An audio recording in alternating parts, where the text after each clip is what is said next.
Jenesis isiokwu nke 33 site n'amaokwu nke 1.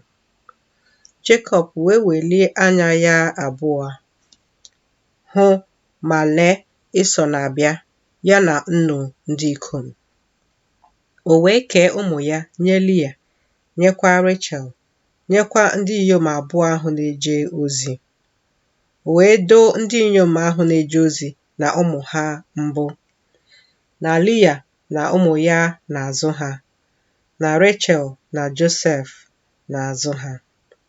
Ya onwe ya wee gabiga n'iru ha, kpọọ isi ala ugbo 7, ruo mgbe ọ bịaruru nwanne ya nso.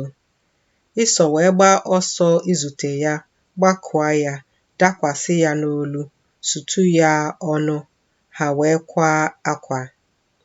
O welie anya ya abụọ hụ ndị inyom na ụmụ ha. Ọ sị, olee ndị bụ ndị a gị na ha yikọrọ? Ọ sị, ụmụ nke Chineke nyeworo oru gị n'amara.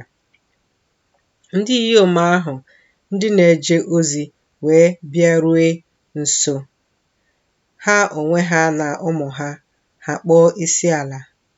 Lịa na ụmụ ya bịarukwara nso, kpọọ isi ala.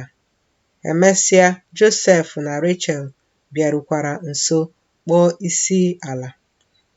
Ọ sị, ọmụma ụlọ ikwu nke a niile nke m zutere, ọ bụ gịnị n'ebe ị nọ?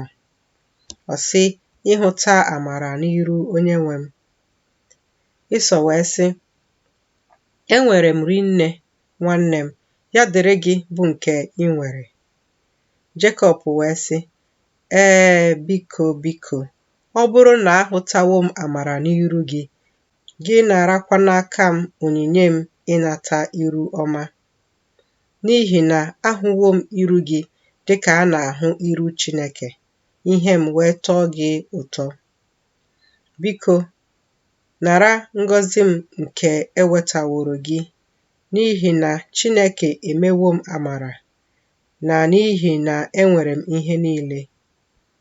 Ọ rụgide ya, o wee nara ya. Ọ sị, ka anyị bulie ije, ka anyị laa, ka m jekwa n'iru gị. Ọ sị ya, Onyenwe m, amawo na ụmụ m adịghị ike, na igwe ewu na atụrụ na igwe ehi nke na-enye ụmụ ara dịkwa n'aka m. Ọ bụrụ na a chụsie ha ike otu ụbọchị, igwe ewu na atụrụ niile ga-anwụkwa.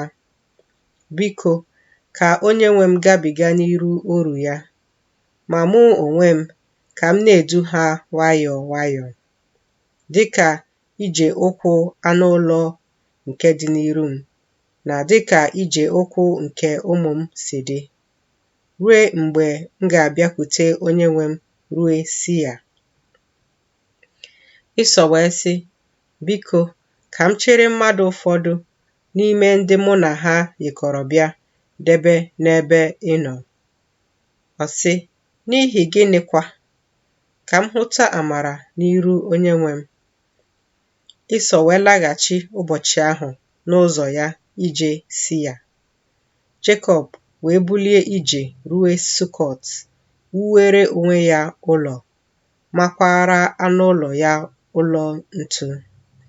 N'ihi nke a kpọrọ aha ebe ahụ Sukọt. Jekọb wee bịarue Shelem, bụ obodo Shekem, nke dị n'ala Kenan. Mgbe o siri na Padan Aram bịa, ọ maa ụlọ ikwu ya n'iru obodo ahụ.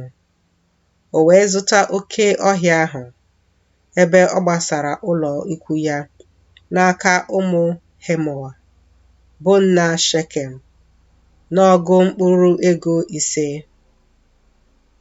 O guzo ebe ịchụ àjà ọtọ n'ebe ahụ, kpọọ ya El Elohe Izrel.